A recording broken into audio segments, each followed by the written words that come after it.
In the last 10 days or so, thousands of children in Hong Kong, they had the opportunity to meet authors from the United States, US, Australia, and Singapore at the Young Readers Festival. But there are many other children, they didn't have the chance to meet these authors. So Blooming Cup is very happy to have Christopher Cheng here to speak to our members out there about his work and also how he became a writer. So welcome. Thank you very much. It's lovely to be here.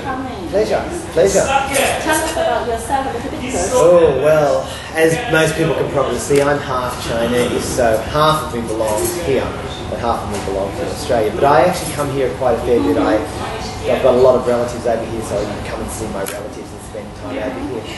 But that's all sort of, part of me, and I love being here. As for books, well, that's my job. And I fell into, for me itself, I actually fell into writing books. I was working at the zoo. You worked at the zoo? Yeah, I worked at the zoo, so I was in charge of a group of animals at the zoo that travelled with me all over the country, all over the state. So I drove around New South Wales with some animals and went into schools that couldn't come to the zoo and things like that, and showed them the animals and showed them all the different things that were going on with animals, and I taught about animals, which is great fun. It's the first time for us to know that they are teachers. Yeah. Basically a teacher. Yeah, I was definitely a teacher at the zoo. I mean, in Australia we have teachers in the zoos, in America, London, even here in Ocean Park. When I was at Cheng, they had teachers here as well. So the teacher's job was to teach the kids that come into the zoo, which was basically a classroom, and learn about animals. And I was doing that at the same time as I was writing a lot of material for magazines and teaching magazines and things. Yeah, so that's one of the books. This book is called Amazing Australian Animals. Yep. Did you write this book? Yeah, so, no, it's a more recent one. I was working at the zoo a while ago, but writing this was really easy for me to do because of my knowledge of animals. I'm able to just write it really, really quickly.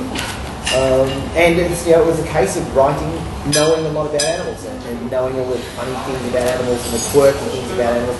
So it really is an information book, but filled with things that I know kids will like to find out. Different from what parents want them to know. This is what kids really want to know. So that's how I actually fell into writing, and I started with some of my animal books, and my first book came out over 22 years ago, so I was writing then just about animals and bits and pieces about animals, and from there I've just gone from animals to writing novels and historical fiction books and picture books and things like that. It's just great fun. So you really have a wide range of Oh yes. So when this book first landed on my desk, I just thought this is wonderful, and I just realized suddenly how little we knew about Australia. So most Hong Kong people is just koala. Yeah, most people will think of a koala and a kangaroo and things like that, but I mean our animals in Australia certainly is a huge number of them are unique.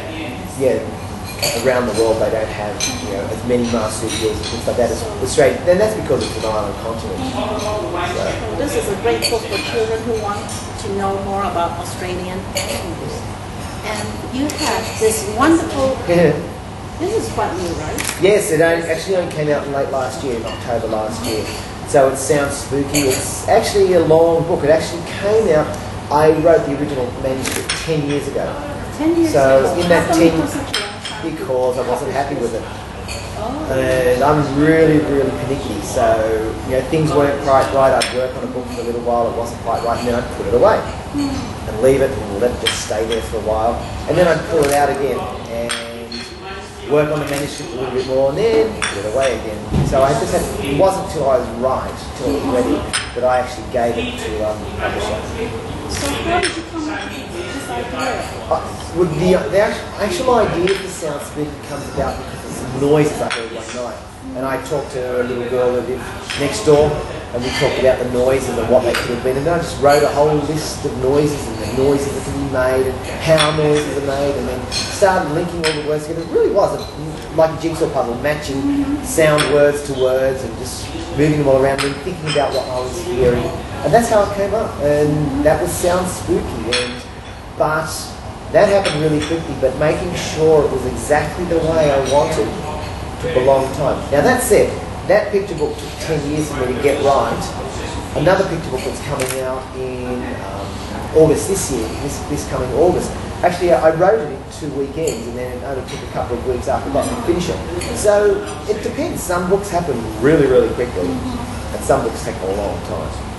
And when I look at the illustration, I thought they are so wonderful. I'm quite sure it took quite a long time to do. Yes, Sarah's a hugely talented illustrator, and I was really thrilled that she would do that, and also, you know, that she said she'd love to do it, and she loved the story, and my publisher loved the story, and that's how it. And then she created these wonderful images. Yes, they are lovely. So yes, this is the book for the children, young children especially.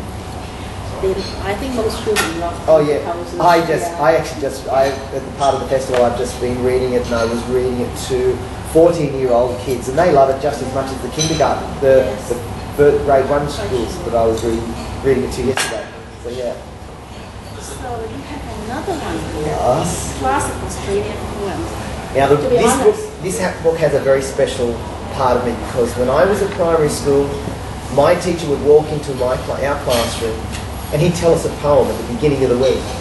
At the end of the week, every child in our school knew in our class knew the poems, and we could recite them. And they're actually the poems that he taught us in school. I love poetry, which is, you know, sounds spooky, is still very poetry, because it's a lyrical text. It flows. It's got beautiful rhythm and movement to it. And that's what you have to do when you're writing this type of picture book. And that's what I was doing. So yeah. So if parents read this picture book to the children, they will just naturally pick up all the words, and then they will recite naturally. So yes, this is wonderful. This is the classic. And there's some funny ones in there. There's some really serious poems in there. I just chose a whole broad range of different types of. Yeah, they're all by Australian poets. About the life in Australia? Yes, very much. They're actually very much about the Australian life around the 1900s. So that's what a lot of the poets did. The newspapers would send them out into the countryside, and the poets would report about them. They'd either write them in stories, or they'd write them in verse and things like that. This is really a good book to learn about Australian history then. In a rough way, yes, because it's funny. There's some funny poems in there. I remember seeing this one about the Language, yes, language, which is a mix of all the languages and how it works together. Yeah, and it was a funny one. There's so many words that I remember. Well, yes, and that's why the poet put it all together, because they're not real words; they're made up words. They're based on real words, and the poet just linked it all together that way. It's a very, very cleverly done. Yes, it's a fun poem. Yes, yes.